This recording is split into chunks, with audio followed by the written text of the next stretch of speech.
What's going on, YouTube family? It's the X Predator over here, and just giving you another update. Um, I went ahead and got Adobe Premiere. I think I'm one of those guys. I'm a creature of habit, and breaking old editing ways and learning new things. I respond well when I'm like uncomfortable. Get out of your comfort zone. That's the only way you're gonna grow.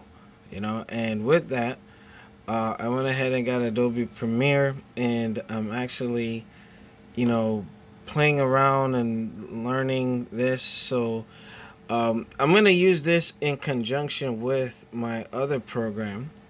And, I think it's going to be all right. I just had to embrace some of the changes, but in the changes, learning keyframe data and all that, because not all the videos are going to be fully 360 interactive. I want it to be like kind of like static, but you're getting a little sneak peek at the view. Look at that. I mean, and the fact that this GoPro Fusion does so well in low light in comparison to the 360 Fly, you're going to be seeing a lot more stuff. But I mean, now you can actually see my windscreen when it glows at night, and I used to just not be able to capture that, but this camera allows me to do so, and opening new doors in terms of diversifying my portfolio with the programs that I use. But yeah, playing around with the keyframe data,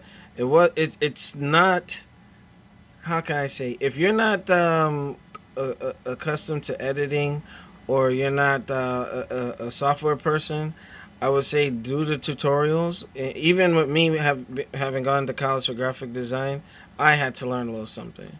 But just showing you a little bit of what's happening in the lab.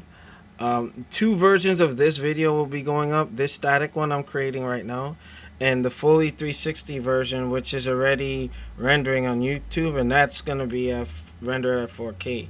This one will probably be lesser resolution, but I'm having fun with it, and I'll just log my progress as I'm moving along, folks.